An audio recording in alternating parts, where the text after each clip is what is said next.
ओम शांति। भगवत गीता श्लोक क्लास में आज 8 प्रश्नों के उत्तर का टॉपिक हम समझ रहे हैं। और इसमें पहले प्रश्न का उत्तर, भगवान एक व्यापी कहाँ है और भगवान का एक व्यापी स्वरूप कौन है, इस बात को हम समझ रहे हैं। कई सारे प्रूफ और प्रमाणों के द्वारा हमने इस बात को समझा है कि वास्तव में परमपिता शिव, जो कि निराकार है, और इस साकार सृष्टि के परिवर्तन के लिए परमपिता आते तो है और कार्य तो तीन मूर्तियों के द्वारा करते हैं, लेकिन इस संसार में सबका मालिक एक है कहा जाता है। सब धर्म वाले एक भगवान को मानते हैं, गॉड इज वन कहते हैं। तो जरूर भगवान का वो स्वरूप जिस साकार द्वारा वो प्रत्यक्ष होते हैं वो एक ही होना चाहिए, और ऐसा एक व्यापी स्वरूप जिसे मानने से सबकी सद्गति हो। तो वो स्वरूप ही हमने समझा है कि परम पिता शंकर के द्वारा ही इस साकार सृष्टि में सगुण रूप में प्रत्यक्ष होते हैं।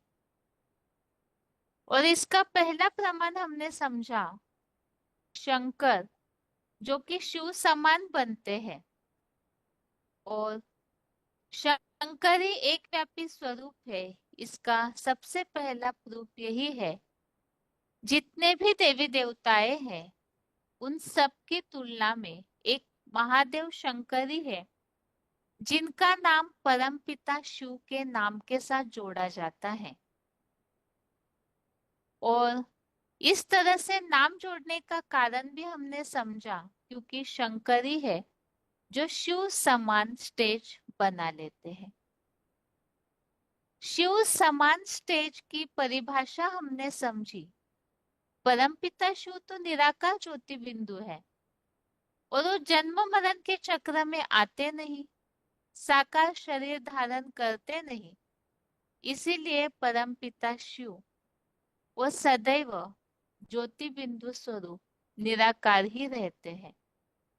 लेकिन इस सृष्टि पर जिस तन का वो आधार लेते हैं वो शंकर महादेव, कलयुग अंत में जब परमपिता शिव इस सृष्टि पर आते हैं तो वो महादेव शंकर वास्तव में तो एक साकार साधारण मनुष्य शरीरधारी है। लेकिन परमपिता जो ईश्वरीय ज्ञान देते हैं, उस ईश्वरीय ज्ञान को अपनी बुद्धि की तीक्ष्णता और भगवान से स्नेह याद के आधार से सबसे अव्वल नंबर में उस पढ़ाई को ग्रहण करके, जो परमपिता का ईश्वरीय पढ़ाई का लक्ष्य है, ईश्वरीय ज्ञान का बाप समान बनना, तो उस बात को वो सबसे पहले धारण करते हैं। अब समान बनना अर्थात, क्योंकि समान बनने के आधार से ही शंकर का नाम शिव के साथ जोड़ा हुआ है, तो समान बनना अर्थात परम पिता की तरह निराकारी बनना। जन्म मरण के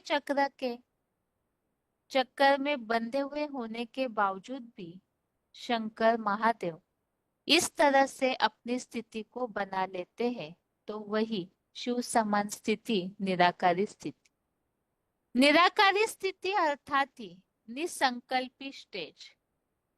और ये निराकारी स्थिति, निसंकल्पी स्टेज, आत्म बिंदु की स्टेज, इसका प्रैक्टिकल जीवन में प्रूफ क्या है? क्योंकि परमपिता तो निराकार है, उनके प्रूफ प्रमाण की तो बात ही नहीं।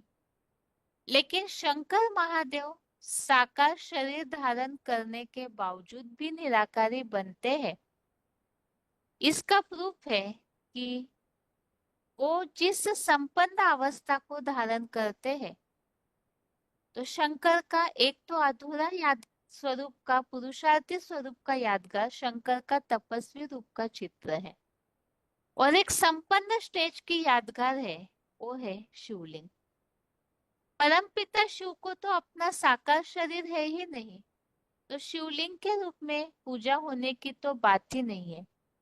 लेकिन शंकर जब शिव समान स्टेज धारण करते हैं, शिव को, अर्थात शिव और शंकर मिलकर इतने एकाकार हो जाते हैं कि जो शंकर है वो अपनी इंद्रियों के भान से इतना परे हो जाते हैं कि उनके उस निराकारी स्टेज की, देह के भान से न्यारे होने की स्टेज की यादगार ही शिवलिंग दिखाया जाता है, जिसमें कोई भी इंद्रिया दिखने में नहीं आती है।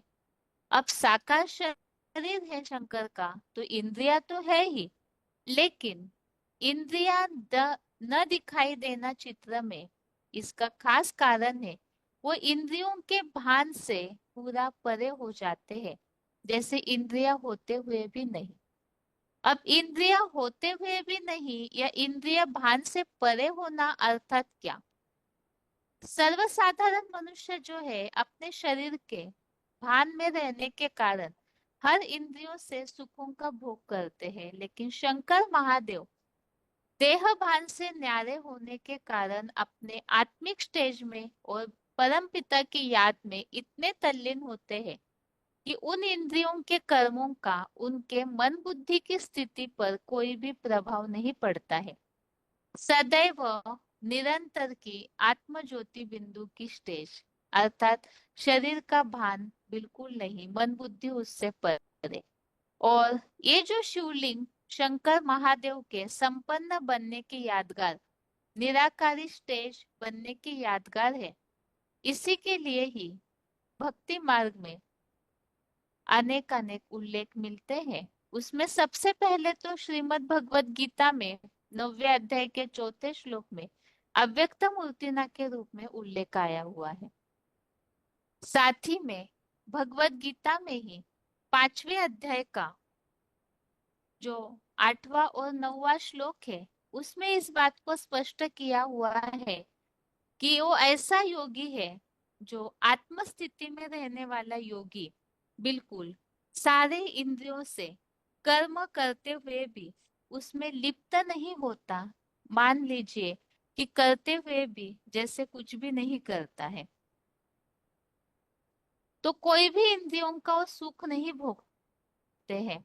और इसी निराकारी स्टेज के लिए ही रामायण में भी उल्लेख मिलता है, बिनु पग चले सुने बिनु काना, कर बिनु कर्म करे विधि नाना। तो इसमें इस बात को स्पष्ट किया है कि इंद्रियां होते हुए भी जैसे कि उन इंद्रियों से कुछ भी नहीं करता है। तो इससे तो यह स्पष्ट है कि शंकर ही शिव समान बनते हैं, और इसीलिए ही वो संपन्न स्टेज की यादगार शिवलिंग दिखने में आता है। अब ये तो समान बनने की यादगार एक उदाहरण या प्रूफ हमने समझा। अब शंकर ही एक व्यापी स्वरूप है, समान बने हैं, तो सिर्फ निराकारी स्टेज में समान बनने की बात नहीं, समान बनने के साथ वो परम पिता के गुणों को अपने में धारण करते हैं। तो वो गुण धारण किए हुए उसका प्रमाण क्या हो सकता है, इसे भी हमने काफी उदाहरणों के साथ समझा। जैसे कि परम पिता शिव के समान शंकर महादेव बनते हैं, तो परम पिता जैसे अजन्मा, अकर्ता, अभोक्ता, असोचता है, इसी तरह से शंकर महादेव भी अजन्मा, अकर्ता, अभोक्ता, निष्काम बन जाते हैं। वो ऐसी संपन्न स्टेज में पहुंचते हैं निरंतर याद की लवलीन स्टेज के आधार से। अब शंकर महादेव अजन्मा है, इसे हमने उदाहरणों से समझा। अजन्मा अर्थात जन्म और मृत्यु से रहित, जिसका जन्म नहीं उनकी मृत्यु भी नहीं होती है। और शंकर जन्म से या मृत्यु से परे है, अर्थात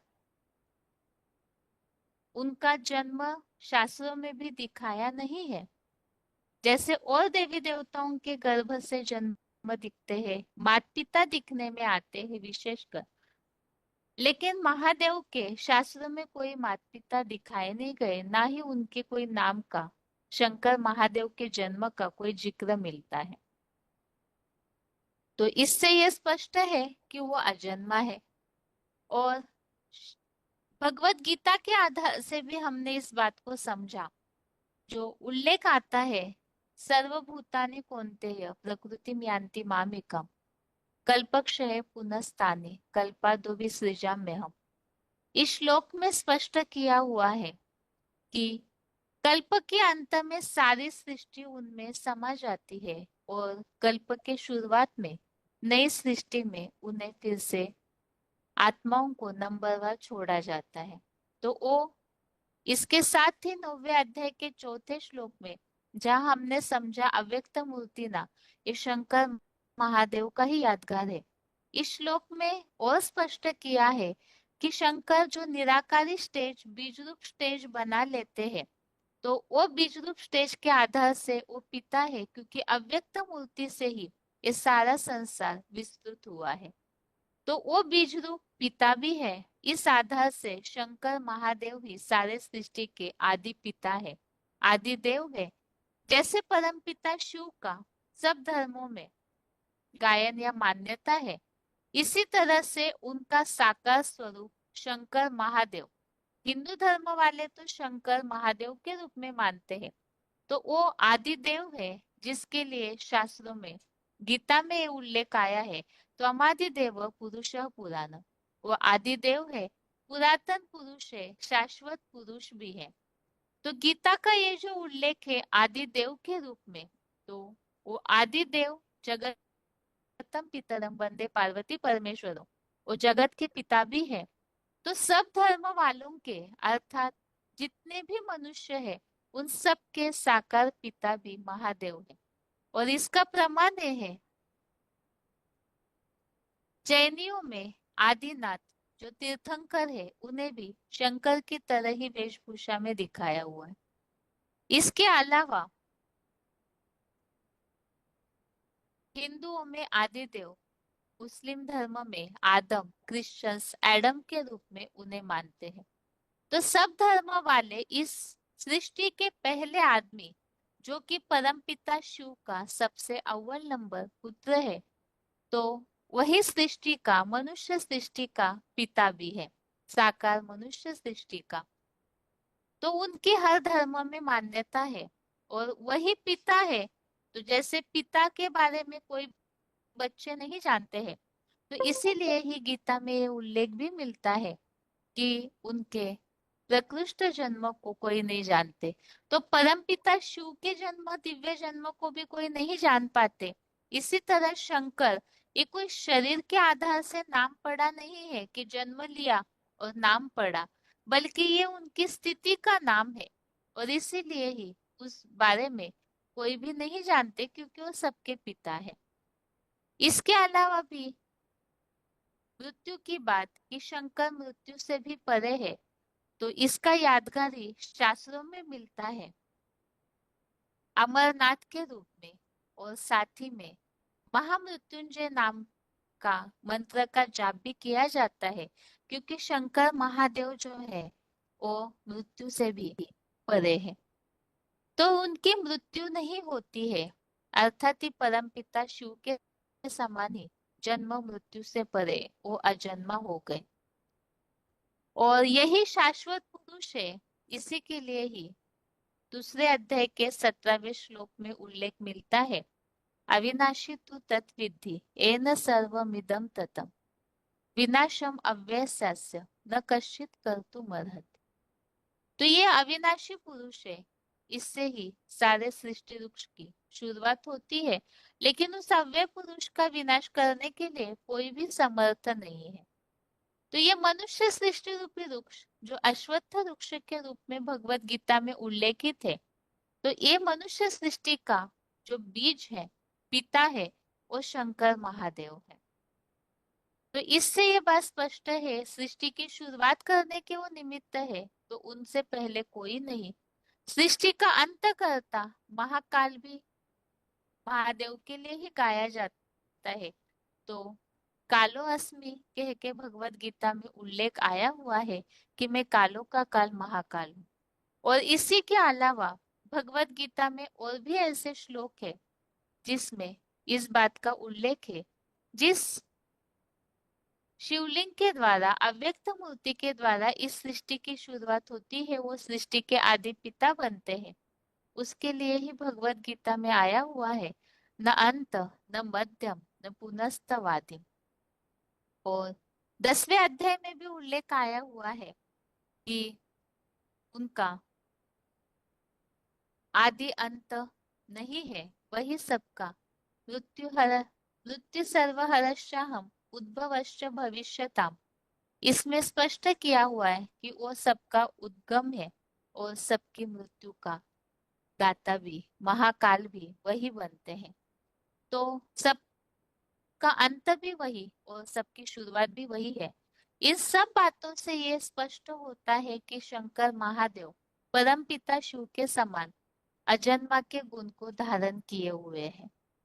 इसके अलावा हम समझ रहे थे अभोक्ता अजन्मा गुण में एक और बात हमने समझी। अगर शंकर महादेव अजन्मा है, जन्म मृत्यु से परे है, तो फिर शिवरात्रि के रूप में महाशिवरात्रि के रूप में जो शिव जयंती या जन्म मनाया जाता है वो क्या है। वास्तव में ये जैसे श्री रामनवमी कृष्ण के जन्म के लिए उत्सव मनाते हैं तो वो तो कृष्ण का जन्म गर्भ से दिखाया जाता है। लेकिन महादेव का जन्म कोई गर्भ से नहीं हुआ है। तो शिवरात्रि जो मनाई जाती है वो वास्तव में उनका प्रत्यक्षता रूपी दिव्य जन्म है।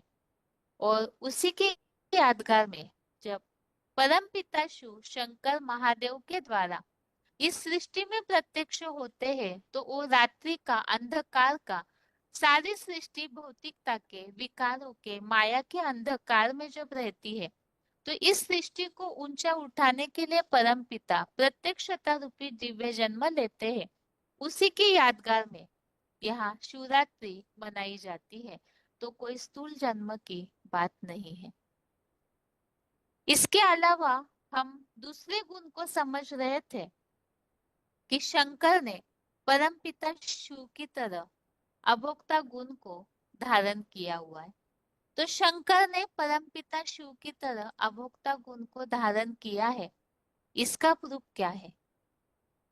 इसके लिए हमें समझना होगा अभोक्ता अर्थात क्या। अभोक्ता अर्थात कुछ भी भोगता नहीं है। सुख भोगना अर्थात क्या? सुख और दुख ये दो चीजें हैं भोगने के लिए। तो शंकर महादेव जो है वो इन दोनों से भी परे है। पहले तो परमपिता शिव के लिए हम समझेंगे कि महादेव किस तरह से परमपिता शिव जो है वो अभोक्ता कैसे है। परमपिता शिव जो है वो जन्म मरण के चक्र में आते नहीं है। जन्म मरण के चक्र में आते नहीं तो कोई कर्म का लेप छेप उन पर लगता नहीं। कर्म का लेप छेप लगता नहीं तो पाप या पुण्य बनने की बात नहीं। और पाप और पुण्य बनता नहीं तो उसका रिजल्ट सुख या दुख भोगने की बात नहीं। वास्तव में एक चक्र है। मनुष्य आत्माएं जन्म मरण के चक्र में क्यों आती है? जन्म लिया तो कर्म किया, क्योंकि प्रकृति के द्वारा जो पुतला मिला हुआ है तो उसमें आसक्त होकर के मनुष्य शरीर से 5 तत्वों की प्रकृति से आसक्त होकर मनुष्य कर्म करते हैं। तो पाप या पुण्य करते हैं और पाप पुण्य का रिजल्ट सुख और दुख भी भोगते हैं। तो इसी के कारण मनुष्य आत्माएं जो है वो जन्म मरण के चक्र में आती है। लेकिन परमपिता शिव जो है वो तो अभोक्ता है, क्योंकि जन्म मरण के चक्र में आते नहीं, उनका अपना शरीर ही नहीं है। तो शरीर के लिए भोगने की बात ही नहीं। और जब भोगते नहीं है तो पाप पुण्य से भी परे हो गए। कर्म किया नहीं तो पाप पुण्य से परे हो गए। तो अजन्मा भी बन गए और अभोक्ता भी बन गए। अभी परमपिता शिव का ये जो अभोक्ता गुण है वो सिद्ध कैसे होगा? क्योंकि वैसे तो मूल रूप में आत्माएं भी अगर परम धाम निवासी है तो वो भी अपने मूल रूप में अभोक्ता ही है, क्योंकि परम धाम में इन सब बातों की बात ही नहीं। लेकिन आत्माएं जैसे ही सृष्टि पर आती है तो जन्म मरण के चक्र में उलझ जाती है।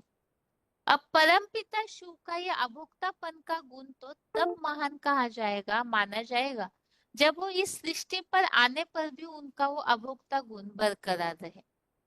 तो वो गुण जब परम पिता महादेव के द्वारा कार्य करते हैं तो इस सृष्टि पर आने पर भी वो संग के रंग से परे, सुख दुख से परे, कर्मों के बंधन से परे अभोक्ता बनकर के ही रहते हैं। अब ये स्टेज शंकर महादेव धारण करते हैं, इसका प्रूफ क्या है? क्योंकि परम पिता शिव शंकर के द्वारा ही, महादेव के द्वारा ही अभोक्ता बनने चाहिए। इसका प्रमाण समझने के लिए ही सबसे पहले तो कर्म में बात आती है, पहले पाप। पाप कर्म और उसका रिजल्ट है दुख भोगना। अब पाप जो कर्म है उसकी शुरुआत कहाँ से होती है? इसके लिए हमने गीता का श्लोक समझा था, कामेश क्रोधेश रजोगुण समुद्भव। और इस काम से, क्रोध से ही महापापी बनते हैं, तो ये वैरी है। और काम वासना ये ऐसे विकारी भावना है जिसे रोकना मनुष्य मात्र के लिए कठिन हो जाता है। और इतना कठिन हो जाता है तमोप्रधान अवस्था में सब पूरी तरह से नीचे गिरते हैं, पतित हो जाते हैं। जिसके लिए मुरलियों में भी जैसे उल्लेख मिलता है, मनुष्य काम विकार के आवेग में कामांध हो जाते हैं। तो ये सबसे बड़ा शत्रु है। और इस शत्रु पर जीत पाने से ही अमरलोकवासी बनते हैं। तो जरूर महादेव अभोक्ता है तो इस पाप कर्म से परे होने चाहिए। अर्थात जो भावनाएं है, ये जो विकारी भावना है काम विकार की, उससे परे। तो शंकर महादेव के लिए ही एक गायन है, काम जीते जगत की जीत का। अन्य जितने भी देवी देवताएं हैं उनके तो हस्त कमल, नयन कमल, अर्थात अन्य इंद्रियों की पूजा होती है। अर्थात उन इंद्रियों से, आंखों से, हाथों से वो बिल्कुल पवित्र पार्ट बजाते हैं। लेकिन देवी देवताओं के कोई भी एक महादेव के अलावा लिंग की पूजा नहीं होती है। अर्थात ही एक शंकर महादेवी है, अर्थात परमपिता शिव शंकर के द्वारा इस तरह से इस सृष्टि पर आने के बावजूद भी अभोक्ता बनकर रहते हैं। और इसका उदाहरण शास्त्रों में दिखने में आता है, कामदेव को भस्म किया। एक शंकर महादेवी है जो कामदेव को भस्म करके काम जीते जगत जीत के रूप में माने जाते हैं। तो इससे ये बात और स्पष्ट है कि पतित पावन के रूप में एक शिव शंकर ही है जिनका गायन है, अन्य किसी का भी इस तरह से पतित पावन के रूप में गायन नहीं है। तो इससे ये बात तो स्पष्ट है कि शंकर को ही अमरनाथ के रूप में दिखाया जाता है। अर्थात इंद्रिय जीते जगत जीत। तो शिवलिंग जो है अमरनाथ में बर्फ का लिंग बना हुआ दिखाया जाता है। अर्थात पूरी तरह से इंद्रियों पर जीत प्राप्त करने की यात्रा। तो ये निराकारी स्टेज के लिए भी हमने समझा था कि महादेव शंकर जो है बाप समान, शिव समान बनते हैं। तो इंद्रियों के भान से परे हो जाते हैं, जिसका यादगार अव्यक्त मूर्ति ना है। और इसी तरह से काम जीते जगत जीत के रूप में, इंद्रिय जीते जगत जीत के रूप में भी महादेव का जो यादगार है, जो अमरनाथ के मंदिर में बर्फ का लिंग भी बनाया हुआ दिखाते हैं।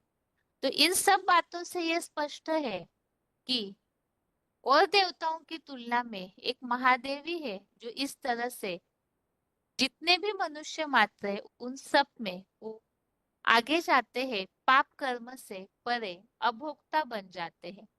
ये तो पाप कर्म की बात हमने समझी। अगले टॉपिक में हम समझेंगे, एक तो है पाप कर्म और उसका रिजल्ट दुख भोगना, उससे तो परे हो गए शंकर। इसका प्रूफ हमने समझा। इस संबंधित पॉइंट हम समझते हैं, उसके बाद सुख भी नहीं भोगता है। वैसे तो कोई सुख का त्यागी नहीं हो सकता, दुख को फिर भी सब छोड़ना चाहेंगे, लेकिन सुख को कोई छोड़ना नहीं चाहेगा। जितना भी सुख मिले, सुख के साधन मिले, प्राप्तियां मिले, वो सब स्वीकार करना चाहेंगे। लेकिन महादेव है जो शिव समान पूरी तरह से त्यागी है, वैरागी है, अर्थात सुख के भी त्यागी कैसे है उसे हम समझते हैं। लेकिन इसके पहले पाप से परे की जो स्टेज है, काम जीते जगत जीत, उसका यादगार क्या है, उस संबंधित पॉइंट यहाँ हम समझते हैं। शिव का सिर्फ लिंग ही पूजा जाता है, क्योंकि वो इस तरह से पवित्र पाठ बजाते हैं। VCD number 220, VCD number 220, 51 minute 51 minutes के बाद से लिया हुआ पॉइंट।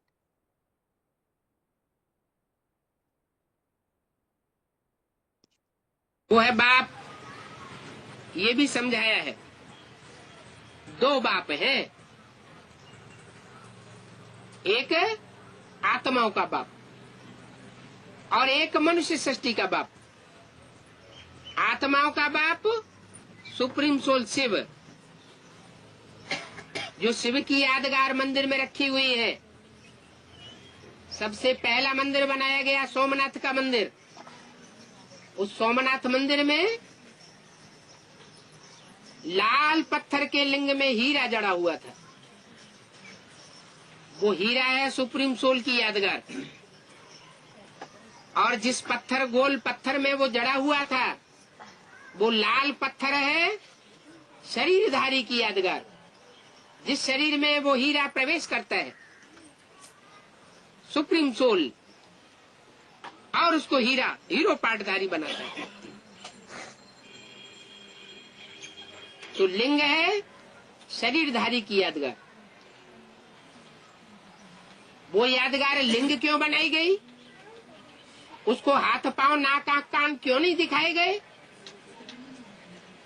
क्योंकि वो संपूर्ण पुरुषार्थ की स्टेज में जब टिकता है तो इंद्रियों के भान को भूल जाता है। इंद्रियां जैसे हैं ही नहीं, अतीन्द्रिय सुख का पाठ बजाता है। इंद्रियों से परे की स्टेज हो जाती है।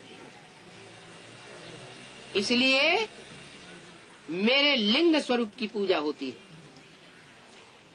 और जो देवताएं हैं, उनके हस्त कमल, पाद कमल, नयन कमल, सब इंद्रियों की पूजा होती है। क्योंकि सभी इंद्रियों में पवित्रता समाई जाती है। लेकिन मेरे स्वरूप की जो पूजा होती है, वो लिंग रूप की पूजा है।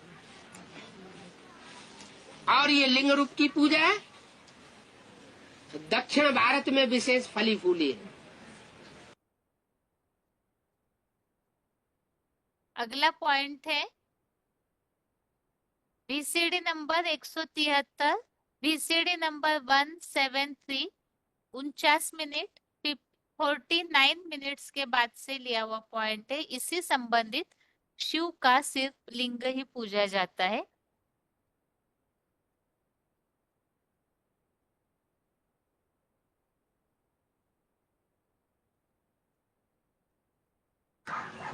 सुप्रीम सोल है जो एवर प्योर है। बाकी सब आत्माएं नंबरवार प्योर है। देवताओं को पवित्र कहेंगे, एवर प्योर नहीं कहेंगे। वो सुप्रीम सोल जो एवर प्योर है, तो क्या हवा में एवर प्योर होता है या प्रैक्टिकल जीवन में आकर के एवर प्योर बनता है? प्रैक्टिकल जीवन में एवर प्योर बनता है। उसकी यादगार है मंदिरों में। मंदिरों में और देवताओं के नेत्र कमल दिखाए जाते हैं, हस्त कमल दिखाए जाते हैं, पाद कमल दिखाए जाते हैं, मुख कमल दिखाया जाता है। सारी इंद्रियां देवताओं की कमल के रूप में दिखाते हैं। लेकिन शिव का क्या दिखाते हैं? शिवलिंगम क्यों कहते हैं? शिव कानम क्यों नहीं कह देते? शिव नाकम कह दे, शिव आंखम कह दे, शिव नेत्रम क्यों नहीं कहते हैं? निराकारी स्टेज, हाँ वो निराकारी स्टेज भी तब साबित हो मनुष्यों के मुकाबले। मनुष्य जब उस इंद्रिय के संसर्ग में आते हैं तो चंचल भी बने बगैर नहीं रह सकते, उनमें चंचलता आती है।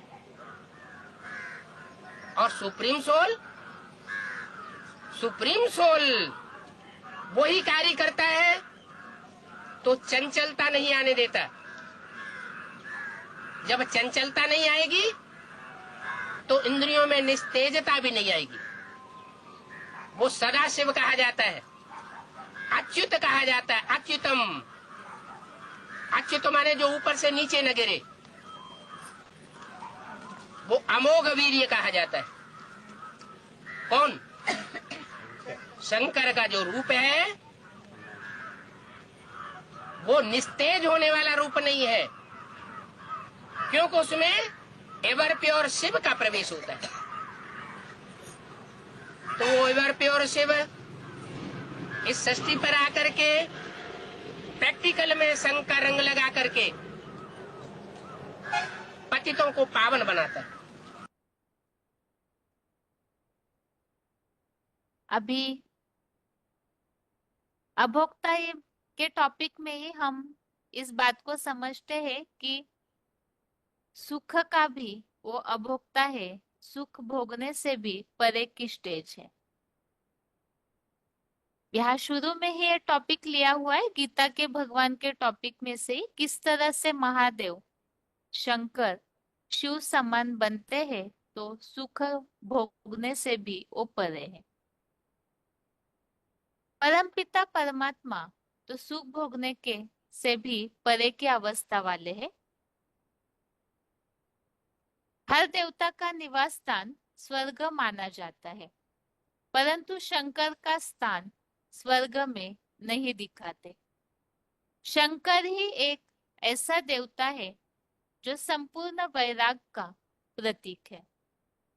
उन्हें सदैव पहाड़ों की ऊंची स्थिति पर तपस्वी रूप में दिखाते हैं।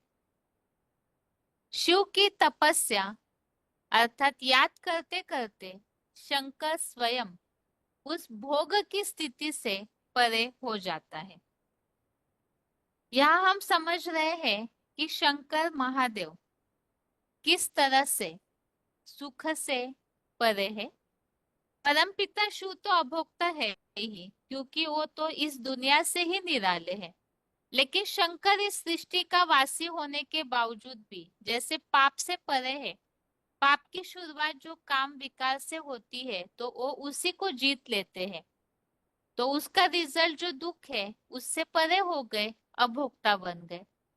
तो सुख जो है, जैसे जितने भी देवी देवताएं हैं वो स्वर्ग के सुख भोगने वाले दिखाए जाते हैं, लेकिन उनसे भी सबसे बड़ा देव महादेव जो है वो कभी भी उन्हें स्वर्ग में नहीं दिखाया जाता, बल्कि कैलाश पहाड़ पर उन्हें तपस्या करते हुए भी हमेशा दिखाया जाता है।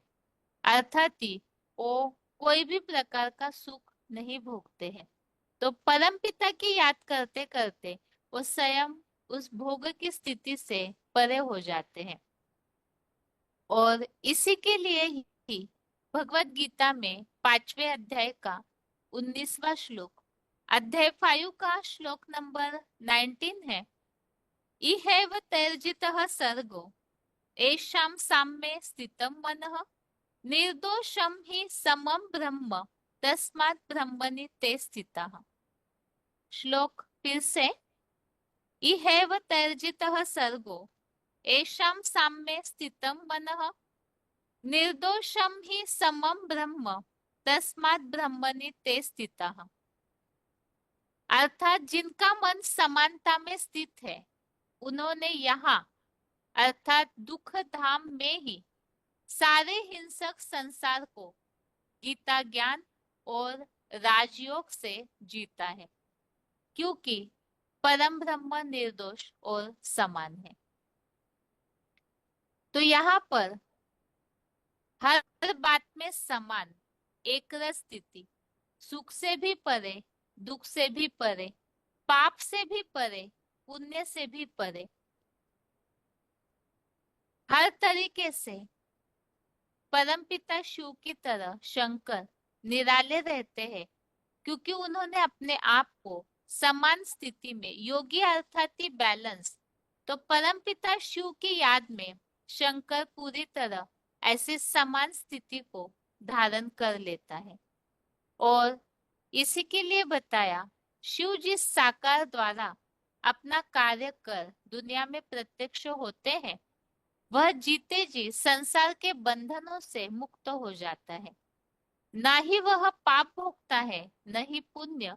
इसीलिए शिव शंकर अभोक्ता कहलाते हैं। तो इस तरह से इस टॉपिक को हमने समझा है कि किस तरह शंकर स्वर्ग के सुख से भी परे है, तो अभोक्ता, पाप और पुण्य दोनों से परे, सुख और दुख दोनों से भी परे निराले रहते हैं, इसीलिए अभोक्ता है। आगे है,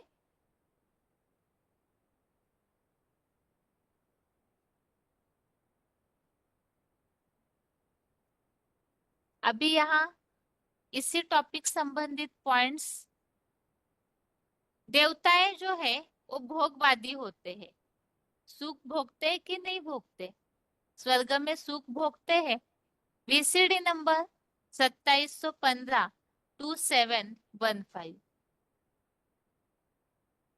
और हिंदुओं में भक्ति मार्ग में कैलाश पर्वत पर दिखाया जाता है, ये ऊंची स्टेज की निशानी है। तो एक महादेवी है जिन्हें कैलाश पहाड़ पर भक्ति मार्ग में भी दिखाया जाता है। VCD number 2491 2491। इस पॉइंट में बताया हुआ है, शिव समान शंकर भी स्वर्ग के भोग से परे रहते हैं।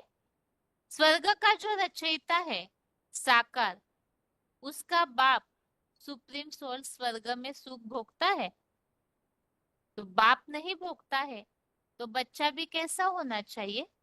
स्वर्ग का सुख भोगने वाला होना चाहिए? नहीं, वो भी नहीं भोगता। इसीलिए शंकर को कैसे दिखाते हैं? कैलाश पहाड़ों पर, जंगलों में रहता है, सुख की दुनिया में नहीं रहता, सुखी दुनिया में नहीं रहता है। राजयोग की स्टेज जहां बनती है, ऐसी ऊंची स्टेज में पहाड़ों पर रहता है, तो उन्होंने पहाड़ों पर दिखाई दिया है भक्तों ने। अमरनाथ की पहाड़ी पर अमरनाथ का मंदिर बनाई दिया, दिखाई दिया है, गुफा में रहता है। तो सुख से भी परे है, इसीलिए ही जंगलों में रहते हैं। और इसके साथ ही जैसे हमने श्लोक समझा अभी, जिनका मन समानता में स्थित है, उन्होंने यहाँ ही इस संसार को जीत लिया है। तो समानता में स्थित है अर्थात ही एक रस है, इस संबंधित पॉइंट है वीसीडी नंबर 436, वीसीडी नंबर 436। रुद्रमाला के बच्चे बनते हैं, उनका मुखिया है शंकर, खुद भी शांति धाम में रहता है। भले सारी दुनिया में विनाश होता रहे, क्या सारी दुनिया में क्या होगा आगे चलकर? हाहाकार, विनाश होगा, लेकिन वो शांत में रहेगा, उसकी शांति भंग होने वाली नहीं है। वो तो कैलाशवासी है, सुख भी नहीं भोगता और दुख भी नहीं भोगता। सुख में उछल उछल के चलने वाला नहीं, और दुख में आंसू बहाने वाला नहीं, एक रस रहता है। तो इस पॉइंट में बताया है वो सुख दुख से परे है, सुख में बहुत खुश होना या दुख में आंसू बहाना दोनों भी नहीं, सदैव एक रस। आगे है,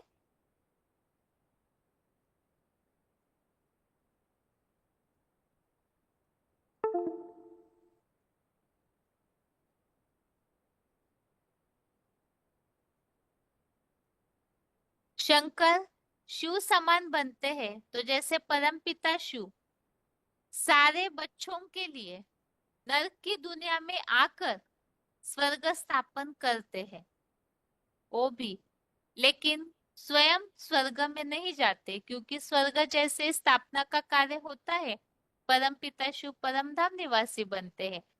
इसी तरह शंकर महादेव भी स्वर्ग के सुख नहीं लेते हैं। VCD number 843, VCD number 843। बाप खुद मालिक नहीं बनते हैं, तुम बच्चों को मालिक बनाकर जाते हैं। इसलिए बहुत प्यार होना चाहिए। खुद स्वर्ग में जाकर के सुख नहीं भोगते हैं, तुम बच्चों को स्वर्ग में सुख भोगने के लिए भेजते हैं। तो ऐसे बाप को याद करना चाहिए जो बच्चों के लिए कितना त्याग करते हैं। तो ये जो त्यागी पने की भावना है, इसे ही निष्काम कर्म कहा जाता है, कि सारा अच्छा कार्य तो किया लेकिन उसका फल नहीं भोगा। तो यही निष्काम कर्म के लिए कहा, कोई भी कामना नहीं। बाप को निष्कामी कहा जाता है।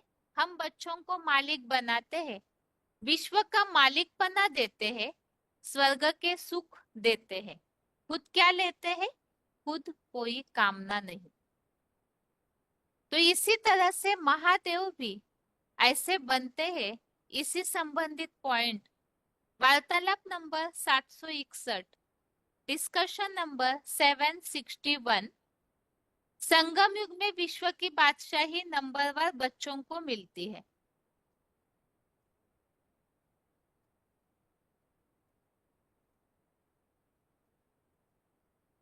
देने वाला जो विश्वनाथ कहा जाता है, वो तो ताजधारी नहीं बनता है, वो फकीर के रूप में दिखाया जाता है, या विश्व के मालिक ताजधारी के रूप में दिखाया जाता है, वो तो फकीर के रूप में दिखाया जाता है। सारा जीवन बच्चों के लिए संघर्ष करता हुआ दिखाया जाता है। तो विश्वनाथ है, लेकिन वही महादेव फकीर के रूप में है, वो स्वर्ग के सुख नहीं भोगते हैं। अगला पॉइंट है,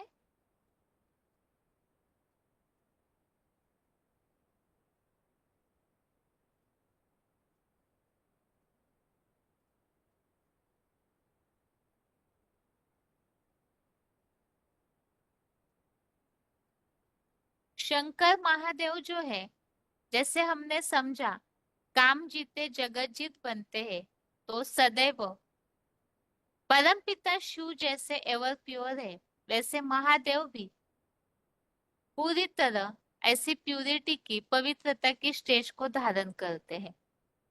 तो इसीलिए ही उनके लिए ही भक्ति मार्ग में गायन है, सदा ऐसा योगी है जो अकाम और अभोगी है, कोई प्रकार की कामना नहीं, निष्काम कर्म, और अभोक्ता भी है, अभोगी भी है।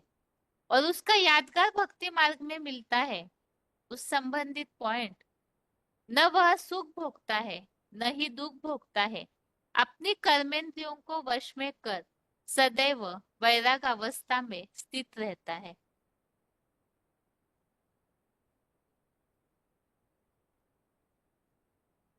तो हमने इस बात को समझा था, इंद्रिय जीते जगत जीत की स्थिति उनकी है, इसीलिए शिवलिंग की पूजा होती है, तो कर्मेंद्रियों को वश में किया हुआ है। और उनकी ये जो स्टेज है, काम जीते जगत जीत और एवं पवित्रता की जो स्टेज है, उसी के लिए ही भक्ति मार्ग में जो उल्लेख आता है, यहाँ पॉइंट में लिया हुआ है। वार्तालाप नंबर 230, डिस्कशन नंबर 230। पार्वती का मंतव्य क्या है? सारी दुनिया की नजरों में जो विकारी है, वो तो उसको विकारी दिखाई पड़ रहा है, लेकिन पार्वती का मंतव्य क्या है? अर्थात सारी दुनिया भले विकारी नजरों से देखे, लेकिन पार्वती जो शंकर महादेव की साथी है, तो वो तो यही सोचते हैं जिसके लिए भक्ति मार्ग में उल्लेख मिलता है, हमरे जान सदाशिव जोगी, अज अनवद अकाम अभोगी। तो पार्वती की जैसी जन्म जन्मांतर की दृष्टि है, वैसा ही उनको दिखाई पड़ता है। तो ये जो स्टेज है, वो सदैव अकाम अर्थात कामनाओं से परे अभोगी अर्थात कोई भी प्रकार का भोग नहीं भोगते हैं, ऐसी स्थिति में है। और इसी का यादगार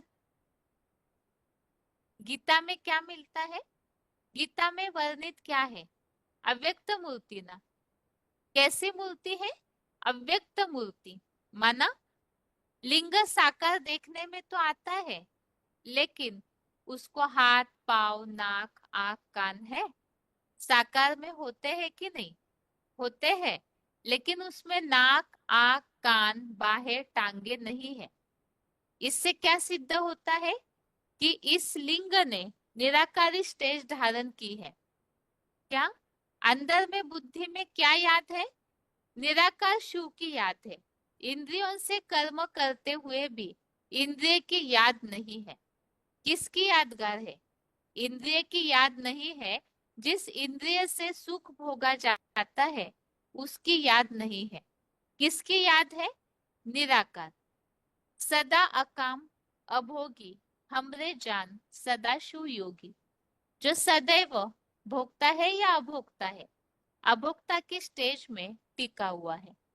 VCD नंबर 2298 2298। तो ये पॉइंट से ये बात स्पष्ट हो गई कि वो काम जीते जगत जीत, इंद्रिय जीते जगत जीत की जो स्टेज है, इसी की यादगार में शिवलिंग पूजा जाता है। और वही भगवत गीता में अव्यक्त मूर्तिना के रूप में उल्लेखित है, जो कि उस स्थिति के आधार से सारी दुनिया कलयुगांत में नीचे गिरती है, लेकिन वो सदैव इन अभोक्ता के स्टेज में स्थित रहते हैं। अगला पॉइंट है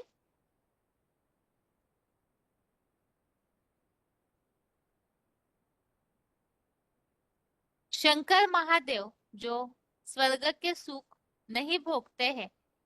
इस संबंधित पॉइंट है, ये VCD नंबर 2491 है। डिस्प्ले में नंबर ठीक नहीं है तो नंबर नोट कीजिए इस VCD का, VCD नंबर 2491। और इसमें इस बात को बताया हुआ है, शिव की तरह शंकर भी स्वर्ग के सुख नहीं भोगता है।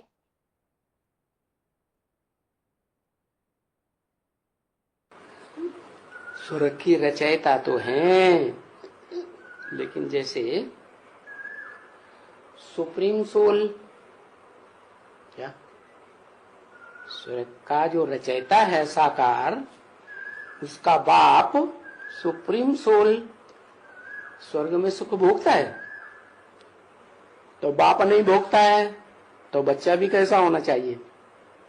है स्वर्ग का सुख भोगने वाला होना चाहिए? नहीं, वो भी नहीं भोगता। इसलिए शंकर को कैसे दिखाते हैं? हैं?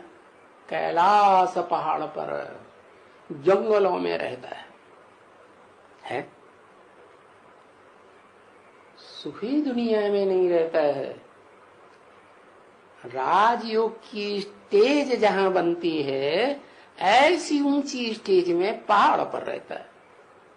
तो उन्होंने पहाड़ों पर दिखाई दिया, भक्तों ने अमरनाथ की पहाड़ी पर अमरनाथ का मंदिर बनाई दिया, दिखाई दिया कि गुफा में रहता है। गुफा माने गुह्य। आगे है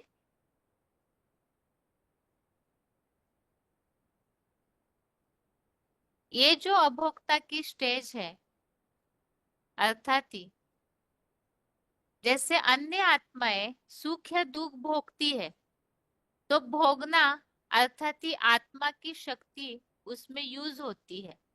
और इस कारण से जितनी भी सर्वसाधारण मनुष्य आत्माएं हैं वो नीचे गिरती है, क्योंकि सुख भोगा अथवा दुख भोगा, पाप किया अथवा पुण्य किया, तो उन कर्मों का लेप छेप चढ़ने के कारण आत्माएं नीचे गिरती है, पतित होती है, उनकी शक्ति क्षीण होती है। लेकिन एक शंकर महादेव ही है जो अभोक्ता बनते हैं परमपिता शिव की तरफ, तो सुख और दुख दोनों के भोग से परे होने के कारण, इंद्रिय जीते जगत जीत होने के कारण वो अभोक्ता है तो उन्हें ही अक्षर भी कहा हुआ है। अक्षर अर्थात जो क्षरित न होने वाले।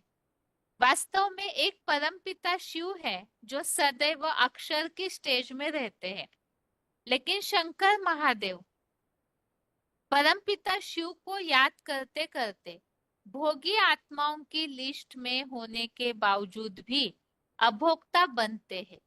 तो इसीलिए भगवत गीता में उन्हें एक सब भोगी आत्माएं हैं और एक परमपिता शिव अभोक्ता है। उन भोगी आत्माओं में से एक शंकर महादेव है जो शिव समान बनकर अभोक्ता की स्टेज में पहुंच जाते हैं, जिसके लिए ही गीता में उन्हें कहा गया है परमात्मा इति उदाहृत। परम आत्मा, सबसे श्रेष्ठ आत्मा, उन्हें ही उत्तम आत्मा भी कहा हुआ है। वो पुरुषोत्तम बनते हैं क्योंकि इस तरह से अभोक्ता की स्टेज में सारी आत्माओं की तुलना में वो अव्वल नंबर जाते हैं। अन्य आत्माएं तो भोगी बनी रहती है, लेकिन शंकर परमपिता शिव की तरह स्टेज को धारण करते हैं। तो ये अक्षर और अभोक्ता महादेव बनते हैं। इसी के लिए ही यहाँ पर श्लोक लिए हुए हैं। 15वें अध्याय का 16, 17 और 18वां श्लोक, तीनों श्लोकों में भी इस बात का उल्लेख आया हुआ है। श्लोक है, द्वाविमो पुरुषो लोके क्षरक्षाक्षर एव च क्षरः सर्वाणि भूतानि कूटस्थो अक्षर उच्यते। तो वो ऊंची स्टेज में रहने वाला कूटस्थ अक्षर उच्चते, अर्थात पहाड़ों जैसी ऊंची स्टेज में रहने वाला, ऐसे कहा गया है। ऐसे ही वो उत्तम आत्मा भी है जिन्हें परमात्मा कहा जाता है। 15वें अध्याय का 17वां अध्याय 15 का श्लोक नंबर 17 है।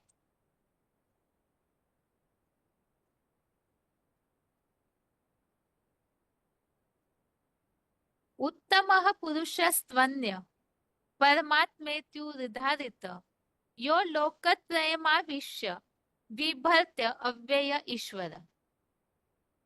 और 15वें अध्याय का 18वां 18 नंबर श्लोक में बताया, यस्मात् क्षरमतितो अक्षरादपि चोत्तमः अतोऽस्मि लोके वेदे च प्रथितः पुरुषोत्तम। तो इन सारे श्लोकों में भी इस बात को स्पष्ट किया हुआ है कि वो ऐसी उत्तम आत्मा है जो परमपिता शिव के समान ऊंची स्टेज में धारण करके बन करके अक्षर अविनाशी आत्मा कही जाती है। शंकर के लिए हमने ये बात समझी है कि वो मृत्यु से परे है। अजन्मा है तो मृत्यु से परे है। तो मृत्यु से परे होने का एक कारण और भी है। अभोक्ता बनने के कारण वो मृत्यु से परे भी है, क्योंकि जिनकी शक्ति क्षीण नहीं होती है तो वो अविनाशी भी बन जाते हैं, जिसके लिए अव्यय ऐसे शब्द उपयोग किया गया है। और इसी संबंधित पॉइंट है, अभोक्ता तो एक ही शिव है, अक्षर एक ही है, बाकी सब क्षर क्षरित होने वाले, पतित होने वाले हैं। तो जितनी भी आत्माएं हैं परम पिता के अलावा सब पतित होने वाली है। अभी इसी संबंधित अगले पॉइंट में बताया, पीसीडी नंबर 2845 2845। इस सृष्टि रंगमंच पर पाठ बजाने वाली दो प्रकार की आत्माएं, खास आत्माएं हैं। याद है कौन सी? एक तो क्षर और एक अक्षर। क्षर माना क्षरित होने वाली, अक्षर माना क्षरित होती ही नहीं, पतित होती ही नहीं, शक्ति क्षीण होती ही नहीं। दो प्रकार की आत्माएं हुई ना। तो जो क्षरित होने वाली आत्माएं है वो तो ढेर की ढेर है। पशु पक्षी प्राणी जितने भी मात्र है भोगी आत्माएं, वो सब क्षरित होती है। भोग भोगेगी तो शक्ति क्षीण होगी, भोग भोगेंगे तो शक्ति क्षीण होगी ना सुख भोगने से। सभी भोगी आत्माएं हैं, लेकिन जो अक्षर आत्मा है वो एक है। आगे है,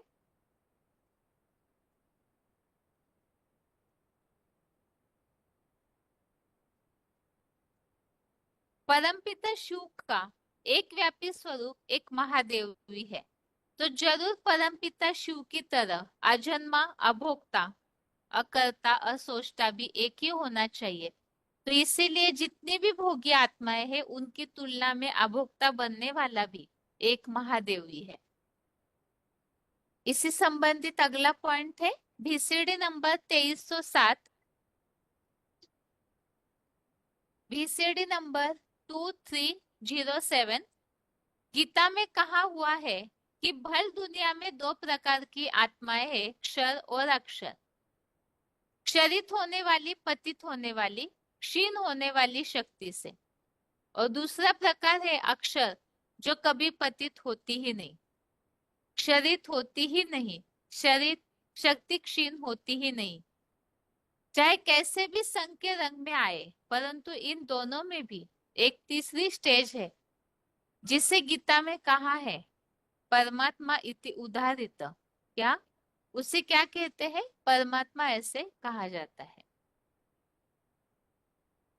अब ये जो शंकर महादेव है, भोगी आत्माओं की लिस्ट से निकलकर अभोक्ता बन जाते हैं।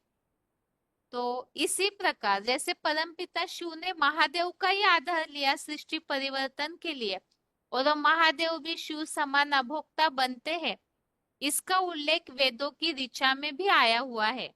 ये वार्तालाप नंबर है 1890 1890। हम यहाँ समझ रहे वो अभोक्ता है। जैसे अजन्म का गायन शास्त्रों में है अमरनाथ, मृत्युंजय, कालों का काल, महाकाल, आदिदेव, अनादि, अनंत है, लिंगोद्भव की कहानी, महामृत्युंजय मंत्र, ऐसे ढेरों यादगार महादेव के अजन्म गुण के लिए मिलते हैं।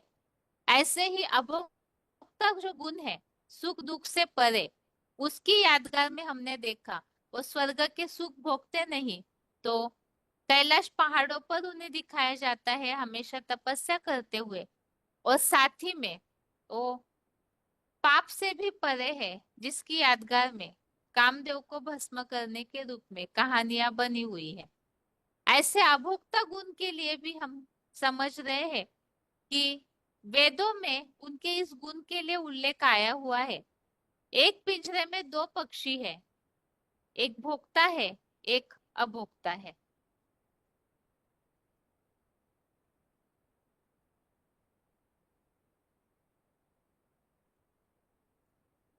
कौन सा वृक्ष है जिसमें वो अभोक्ता साबित होता है?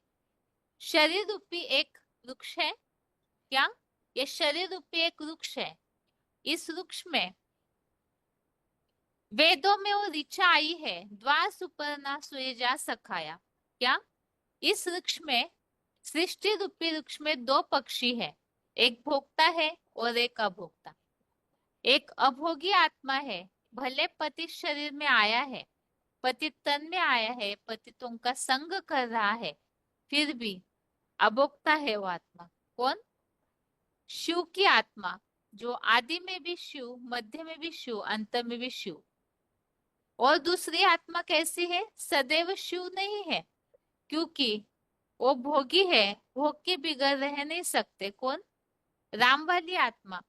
राम वाली आत्मा मनुष्य सृष्टि का बीज, जैसा बाप है वैसे बच्चे, सब भोगी, एक भी अभोक्ता नहीं। मैं आकर के तुम बच्चों को नंबरवार आप समान बनाता हूँ, निराकारी, निर्विकारी, निरंकारी। तो यह सबसे पहले अभोक्ता की स्टेज में पहुंचने के कारण वो बाप समान निराकारी, निर्विकारी, निरंकारी भी महादेव शंकर ही बनते हैं। आगे है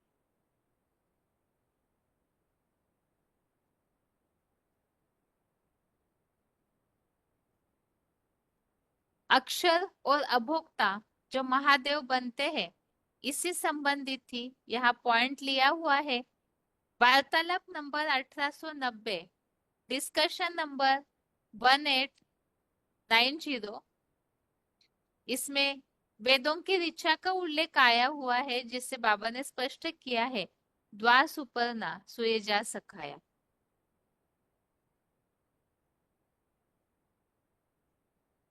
हाँ ये भी बताया कि मतलब एक वृक्ष में दो है, हैं? एक वृक्ष में दो पंछी है, एक भोक्ता है और एक अभोक्ता है। अभोक्ता है। हाँ, तो वो कौन सा वृक्ष है जिसमें वो अभोक्ता वाला जो है वो साबित होता है, मतलब संग में किसमें? ये शरीर रूपी एक वृक्ष है। क्या? ये शरीर रूपी एक वृक्ष है। इस वृक्ष में वेदों में वो ऋचा आई है, द्वा सुपर्णा सुयोजा सखाया। क्या? इस वृक्ष में, सृष्टि रूपी वृक्ष में दो पंछी हैं, एक भोक्ता है और एक अभोक्ता है। एक अभोगी आत्मा है, भले पतित शरीर में आया है, पतित तन में आया है, पतितों का संग कर रहा है, फिर भी अभोक्ता है वो आत्मा। कौन? शिव। कौन सी आत्मा? शिव, जो आदि में भी शिव है, मध्य में भी शिव है और अंत में भी शिव। और दूसरी आत्मा कैसी है? सदैव शिव नहीं है, क्योंकि वो भोगी है, भोग के बगैर रह नहीं सकती। कौन? कौन? राम वाली आत्मा। राम वाली आत्मा मनुष्य सृष्टि का बीज। जैसा मनुष्य सृष्टि का बीज होगा वैसे ही उसके बच्चे होंगे। वो मनुष्य सृष्टि का बाप है, जैसा बाप वैसे वैसे बच्चे, सब भोगी, एक भी अभोक्ता नहीं। मैं आकर के तुम बच्चों को नंबरवार आप समान बनाता हूं। कैसा? निराकारी, निर्विकारी, निरहंकारी बनाता हूं। आगे है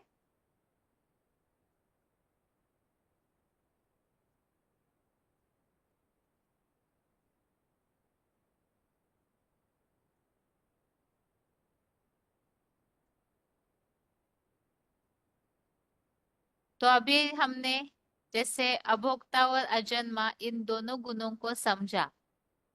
इसी से संबंधित ही और अगला गुण है अकर्ता। अब सुख और दुख दोनों के भोगने से परे है, पाप पुण्य से भी परे है, उन्हें कोई भी प्रकार की आसक्ति नहीं है, तो इसी के आधार से वो निष्काम कर्म करने वाला भी है। जितने भी मनुष्य आत्माएं हैं वो कर्मों के बंधन में आते हैं, लेकिन परमपिता शिव जो है वो अजन्मा होने के कारण अभोक्ता, अभोक्ता होने के कारण अजन्मा, और इन दोनों के आधार से अकर्ता भी है।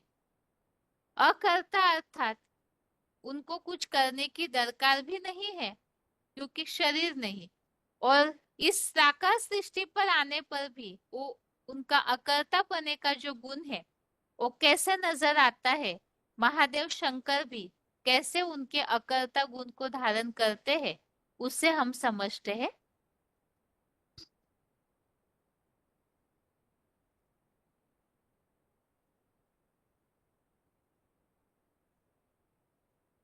VCD number 1419, VCD number 1419। जिनको शरीर होता है उनको कामना जरूर होती है। ये शरीर रथ है, रथ है जिनको, उनको स्वार्थ जरूर होता है। शास्त्रों में भी लिखा है, सुर नर मुनि सबकी यह रीति, स्वार्थ लागे करे सब प्रीति। तो निष्काम सेवाधारी कोई कैसे हो सकता है? तो जितनी भी आत्माएं हैं वो स्वार्थ के आधार से प्यार करती है, अर्थात ही निष्काम, कोई भी प्रकार की इच्छा न होना। कर्म किया तो ज्यादातर मनुष्य आत्माएं महिमा के प्यासे रहते हैं, या तो कोई ना कोई प्राप्ति के प्यासे रहते हैं, क्योंकि शरीर है तो स्वार्थ लगा ही रहता है। लेकिन एक भगवानी है जो अकर्ता की स्टेज में इसीलिए है क्योंकि उनके ऊपर कोई भी प्रकार का लेप छेप लगने की बात नहीं, वो कर्म बंधन से भी न्यारे रहते हैं।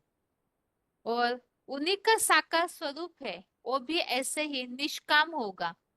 कोई भी प्रकार के अच्छे बुरे कर्मों के प्रति न द्वेष न घृणा, हर स्थितियों में बैलेंस।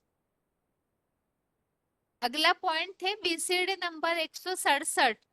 BCD number 167। बाप कहते हैं अशरीरी हो, अपन को आत्मा समझ करके बैठो। परंतु ऐसे कब तक बैठे रहेंगे? भूख प्यास लगेगी या नहीं? कर्म धारा तो करनी पड़ती है। कर्म बिगर तो रह नहीं सकते। निष्कामी तो कोई हो नहीं सकता। वह तो एक बाप ही है, सुप्रीम सोल, जो सदा निष्कामी, अकर्ता, अभोक्ता है। आत्मा ये सब भोगी होती है। चाहे वह देवता बन जाए, चाहे वो मनुष्य बन जाए, चाहे मनुष्य की कोटि से नीचे गिरकर राक्षस बन जाए, दूसरों को दुख देने वाली, सबके सब भोगी है।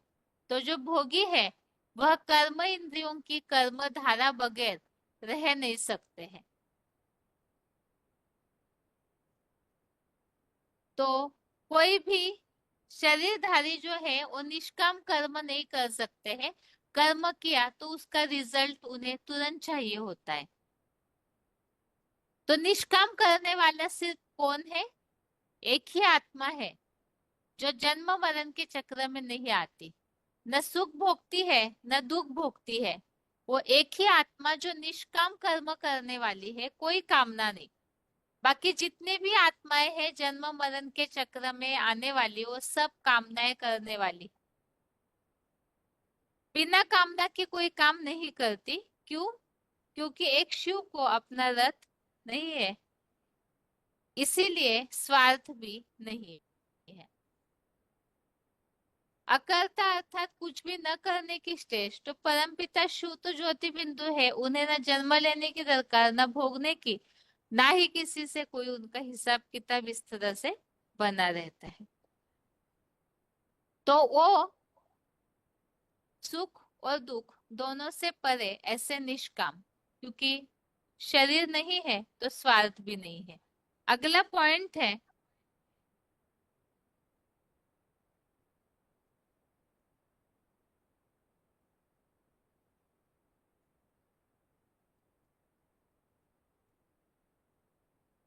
सुख दुख से परे, कामनाओं से भी परे, तो पाप और पुण्य दोनों से भी परे, तो अकर्ता कहलाते हैं। इसी संबंधित point BCD number 1434, BCD number 1434। पतित पावन तो है ही एक, वो निष्पाप है, न पुण्य करता है न पाप करता है, वो है ही अकर्ता। अकर्ता माना पुण्य भी नहीं करता पाप भी नहीं करता। क्यों नहीं होता है उससे पुण्य और पाप? है तो वो भी आत्मा, आता तो शरीर में है सुप्रीम सोल, तो क्यों नहीं? सोल तो है ना, शरीर में तो आता है ना, पति शरीर में आता है ना। बिंदी का नाम शिव है, बाप का नाम रूप, शिव ज्योति बिंदु। बिंदी का नाम शिव है, मेरी बिंदी का नाम शिव है। मैं बाप हूँ आत्माओं का। परंतु मैं बिंदी जब साकार शरीर में आता हूँ तो भी मेरे को पाप नहीं लगता है। तो ये अकर्तापने की स्टेज अर्थात ही पाप और पुण्य दोनों से परे। जैसे देवताएं आत्मिक स्थिति में होते हैं, तो उस समय सतयुग त्रेता युग में वो पाप पुण्य से परे होते हैं, लेकिन परमपिता शिव जो है वो सदैव के लिए ही इस तरह से अकर्ता की स्टेज में है। और अकर्ता की स्टेज में होने के कारण ही उनके ऊपर कोई कर्म का बंधन नहीं लगता है। कर्म बंधन से भी परम पिता शिव परे है, और शंकर महादेव भी उनके इसी गुण को धारण करते हैं।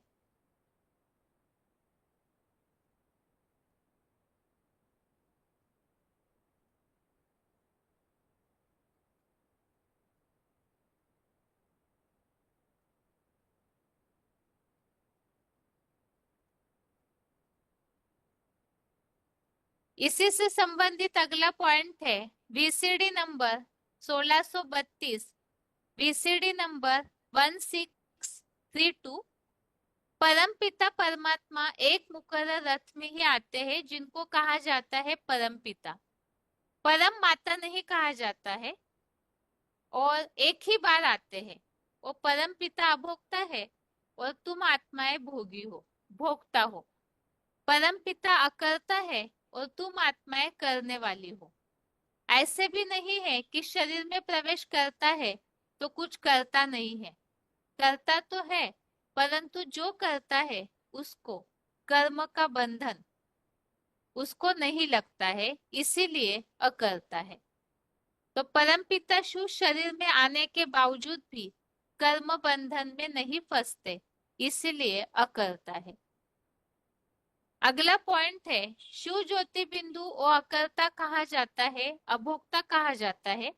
जो करेगा सो भोगेगा, पाप करेगा तो पाप का फल भोगेगा, पुण्य करेगा तो पुण्य का फल भोगेगा। माना शिव ज्योति बिंदु सुप्रीम सोल कुछ करता नहीं है और सिर्फ ज्ञान सुनाता है, पाप पुण्य का खाता उसका आत्माओं के साथ नहीं बनता है। तो यहाँ हम पॉइंट्स में परमपिता शिव किस तरह से अकर्ता है उन बातों को समझे हैं कि परमपिता शिव साकार में आने के बावजूद भी कर्म बंधन से न्यारे रहते हैं, पाप पुण्य से भी दूर रहते हैं। तो इसीलिए ही वो अकर्ता है। न पाप का फल न पुण्य का फल भोगने की बात उनके ऊपर लागू होती है। अब महादेव भी इसी तरह से अकर्ता है। पाप कर्म हो, खराब कर्म हो, उससे भी परे। कर्म तो सारे करेंगे इस सृष्टि के, महादेव है, शरीर है उनका, तो कर्म तो करते हैं, लेकिन उसका उनके ऊपर कर्म का बंधन, पाप का जो लेप है वो नहीं चढ़ता, न पुण्य का लेप, कोई कर्म बंधन चढ़ता है। आगे इसी के लिए शास्त्रों में आया हुआ उदाहरण समझते हैं, किस तरह से वो पाप पुण्य से परे के कर्म की स्टेज में है और उसका रिजल्ट निष्काम कर्म करने की स्टेज में भी है। अगला पॉइंट है,